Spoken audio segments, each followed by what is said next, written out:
Hello student, लोकतांत्रिक राजनीति political science में 5वां लेसन है आपके सिलेबस का। इसको शुरू करेंगे आज। लेसन है हमारा संस्थाओं का कामकाज।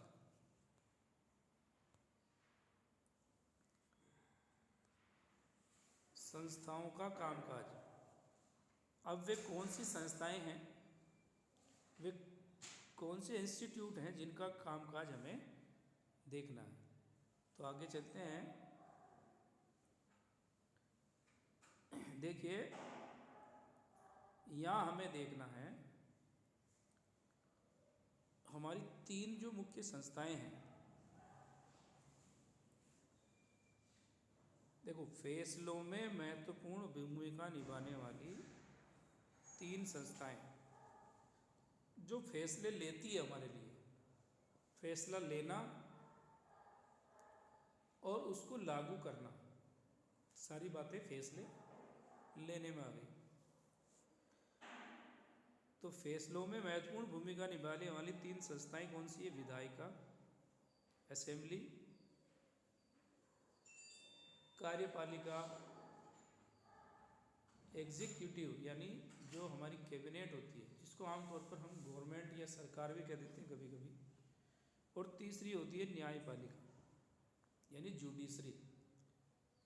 ठीक है, तो इनके ऊपर हमें ध्यान रखना है। तो आपको ये नोट करना है कि फैसलों में महत्वपूर्ण भूमिका निभाने वाली 3 संस्थाएं हैं, विधायिका, कार्यपालिका और न्यायपालिका। ठीक है, चलिए आगे चलते हैं।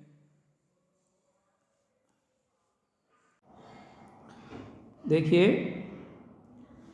राष्ट्रीय स्तर पर फिलहाल हम जो संस्थाओं के कामकाज जो देखेंगे वो हमारी सेंट्रल गवर्नमेंट की संस्थाओं के बारे में देखेंगे।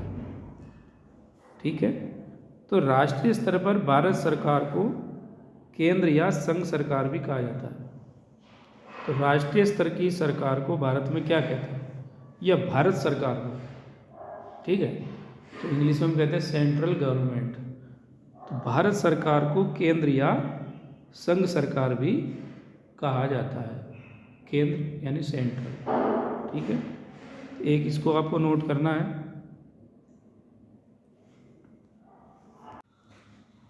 अब आते हैं कि प्रमुख नीतिगत फैसले कैसे किए जाते हैं। तो देखिए, फैसले होते कैसे हैं, ये तो बहुत लंबी प्रक्रिया है। ठीक है, लेकिन इसमें जो जो मुख्य चीज़ें आती जाएगी उन्हें हमें देखना है। देखो, 13 अगस्त 1990 के दिन, ये एग्जाम्पल दे रखा है आपको समझाने के लिए। ठीक, 13 अगस्त 1990 के दिन भारत सरकार ने एक आदेश जारी किया, इसे कार्यालय ज्ञापन कहा गया। तो भारत सरकार कोई आदेश जारी करती है उसे कार्यालय ज्ञापन कहा जाता है। क्या कार्यालय ज्ञापन, आपको हेडिंग लगाना है, कार्यालय ज्ञापन। और लिखना क्या है कि भारत सरकार जब कोई आदेश जारी करती है उसे कार्यालय ज्ञापन कहा जाता है। ठीक है, कार्यालय ज्ञापन के बारे में, ये जो कार्यालय ज्ञापन 13 अगस्त 1990 के दिन आया था, ये है ना मेमोरेबल प्रश्न है, आपको प्रश्न पूछा भी जा सकता है परीक्षा में। तो देखिए, इस सरकारी आदेश में यानी 13 अगस्त 1990 के सरकारी आदेश में क्या घोषणा की गई थी? तो इस सरकारी आदेश में एक प्रमुख नीतिगत फैसले की घोषणा की गई थी। इसमें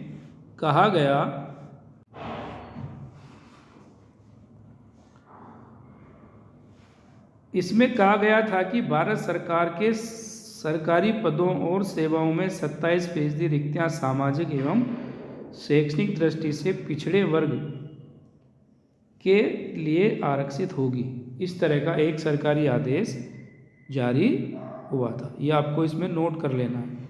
ठीक है, कि 13 अगस्त 1990 के कार्यालय ज्ञापन में सरकार के द्वारा क्या आदेश जारी किया गया। देखिए, आगे हम चलते हैं निर्णय करने वाले। अब आप कल्पना कीजिए कि इतना बड़ा निर्णय कोई एक व्यक्ति तो करता नहीं भारत में, है ना। तो वो निर्णय कैसे होता है, तो उसके अंतर्गत हम देखेंगे। इसमें देखिए, हमें इसमें नीचे से 4 चीज़ें दी गई, उन्हें नोट करनी है। देखिए, नंबर 1, राष्ट्रपति राष्ट्राध्यक्ष होता है। हेडिंग लगा देना आप, राष्ट्रपति, ठीक है। फिर लिखेंगे हम, राष्ट्रपति राष्ट्राध्यक्ष होता है और औपचारिक रूप से देश का सबसे बड़ा अधिकारी होता है। नोट करना आपको ये। दूसरी चीज़ हमें नोट करनी है कि प्रधानमंत्री सरकार का प्रमुख होता है। देखिए, राष्ट्रपति के लिए क्या लिखा गया शब्द, राष्ट्राध्यक्ष, और प्रधानमंत्री सरकार का प्रमुख होता है। इसलिए प्रधानमंत्री को बच्चों हम कह देते हैं शासनाध्यक्ष भी कहते हैं, ठीक है। और देखिए, दरअसल सरकार की ओर से अधिकांश अधिकारों का इस्तेमाल भी वही करता है, यानी प्रधानमंत्री ही शक्तियों का प्रयोग करते हैं। सॉरी। तीसरी चीज जो हमें नोट करनी है, देखिए, प्रधानमंत्री की सिफारिश पर राष्ट्रपति मंत्रियों की नियुक्ति करता है। इनसे बनने वाली मंत्रिमंडल की बैठकों में ही राजकाज से जुड़े अधिकतर निर्णय लिए जाते हैं। ये क्या है, ये है मंत्रिमंडल, इंग्लिश में कहते हैं इसको कैबिनेट, ठीक है। तो आप देखिए, राष्ट्रपति, प्रधानमंत्री, और ये तीसरा आता है कैबिनेट, मंत्री या मंत्रिमंडल, ये मिलकर बनाते हैं कार्यपालिका, एग्जीक्यूटिव, है, ये कार्यपालिका बनाते हैं। समझ गए। फिर चौथी चीज आपको लिखनी कि संसद में राष्ट्रपति और 2 सदन होते हैं। अब संसद किसको कहते हैं, हमने जो पहले आपने 3 संस्थाएं नोट करी थी, अभी अभी आपने की है ना। पहली कौन सी करी थी, विधायिका, है ना। तो जो केंद्र में जो संघ सरकार जिससे बनती है, यानी केंद्र में जो विधायिका होती है, जो असेंबली होती है, उसको हम भारत में संसद कहते हैं।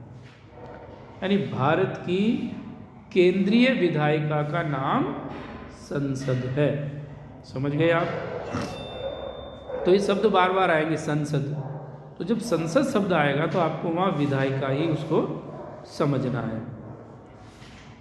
संसद में राष्ट्रपति होता है और 2 सदन होते हैं, यानी 2 हाउस होते हैं, 2 सदन होते हैं। एक अपर हाउस होता है, एक लोअर हाउस होता है। एक यानी हिंदी में और इसको कहते हैं एक उच्च सदन होता है और एक निम्न सदन होता है, ठीक है। अब ये उच्च और निम्न तो आपके नाम इसमें दिए नहीं है, आपके लिए दिया है लोकसभा और राज्यसभा। लोकसभा निम्न सदन है और राज्यसभा उच्च सदन कहलाता है। प्रधानमंत्री को लोकसभा के सदस्यों के बहुमत का समर्थन हासिल होना जरूरी है। कोई भी प्रधानमंत्री तब तक ही रह सकता है, यानी अपने पद पर तब तक ही रहेगा जब तक उसे लोकसभा का समर्थन प्राप्त हो। यानी उसका समर्थन करने वाले लोग लोकसभा में आधे से अधिक, यानी उसका बहुमत होना जरूरी है। तो ये 4 चीज़ें भी आपको आज नोट करनी है। तो आज इतना काम करेंगे, ठीक है। उसके बाद हम अगले जब आपको क्लास भेजेंगे तो कल देखेंगे।